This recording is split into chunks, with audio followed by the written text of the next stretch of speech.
Hey guys, let me tell you about my most embarrassing moments at Vidcon.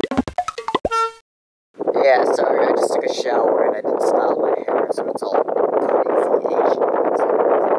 I don't have a singular embarrassing moment, so I'll tell you a couple of stories. So 2 days before Vidcon, some friends and I decided to check out the convention center and, explore it because we're like, why not? It's Vidcon. And in doing so, I got locked out of the convention center on the 3rd floor on the balcony, which was fun. I mean, it wasn't so much embarrassing as it was unexpected. You can check out the exact moment that happens right here. Look, it's a dog. I have a thing for attracting wild animals. I don't know how I do it. Oh, and also, guys, I'm really sorry about all the wind. I mean, I'm right next to the ocean, so yeah.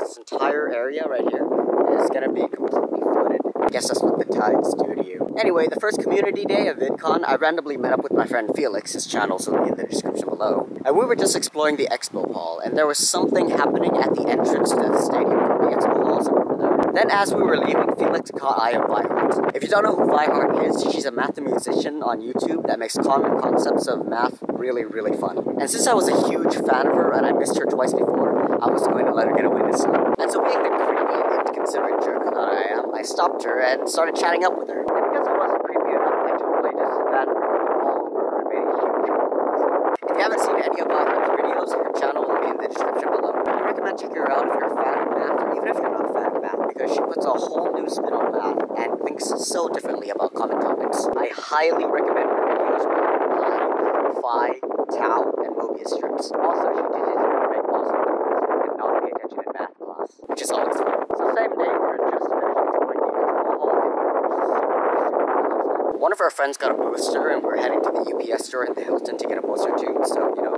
her poster would get all beaten up. After that, we were just hanging around the couches.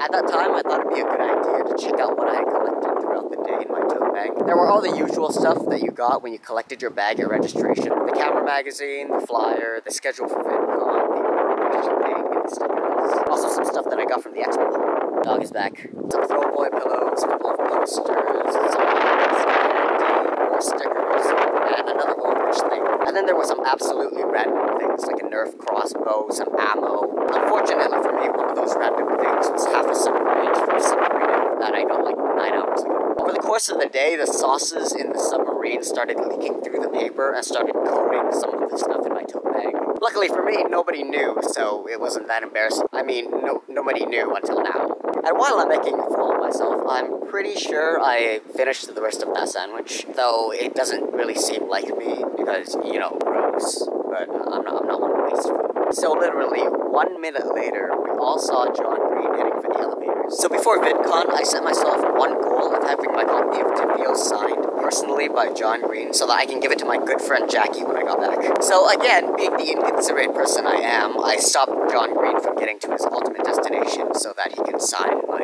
probably purchased goods. And then everyone else wanted John to start signing their stuff, and in doing so, John missed the elevator. I felt so bad because I, along with everyone else, was that person. You know that person that stops their idol from getting to their destination by chatting up with them casually even though their idol has to be somewhere? Now, I can't really remember when this happened, but I just know that it did. So John, Karen, and I met a really, really long time ago in March of 2011 at a Toronto YouTube gathering. Ever since then, we've had kind of a tradition of yelling out Habisky as loud as we possibly can in a crowded public area. As evidenced by this video of VidCon 2011. Habisky!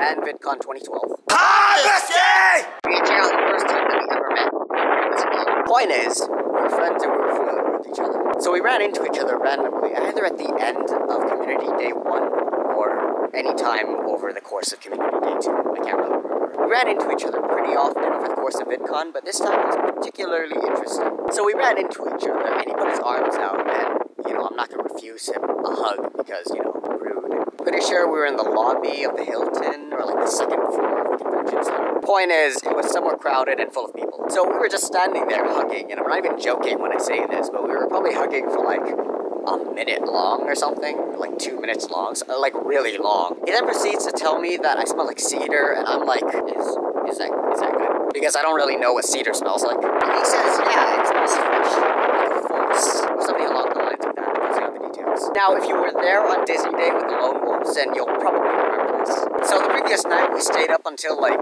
3 in the morning just hanging out, and there was a dance party too, so it was fun. When Disney Day rolled around, I was just so exhausted because I probably got like 3 or 4 hours of sleep. It probably also doesn't help that I got around 6 hours of sleep each night throughout the course of VidCon. Paula made a game out of it.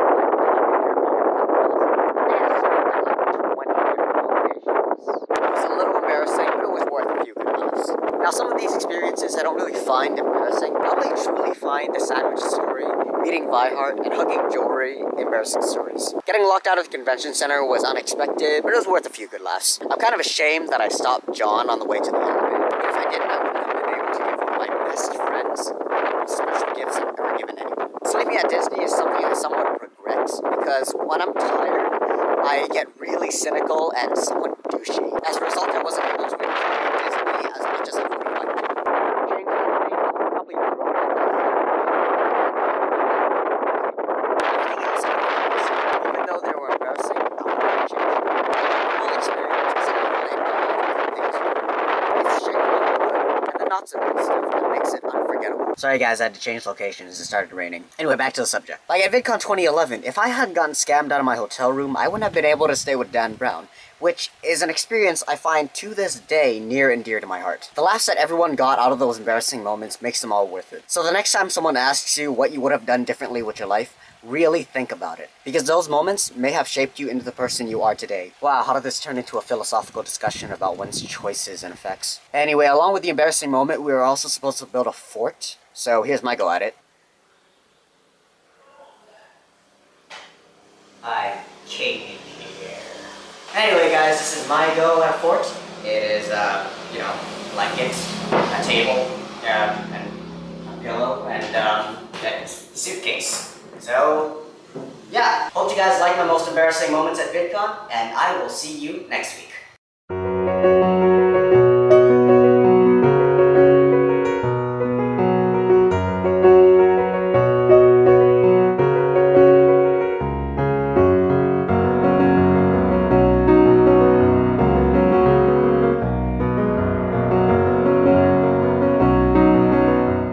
So, in case you guys were wondering where I was filming, here it is.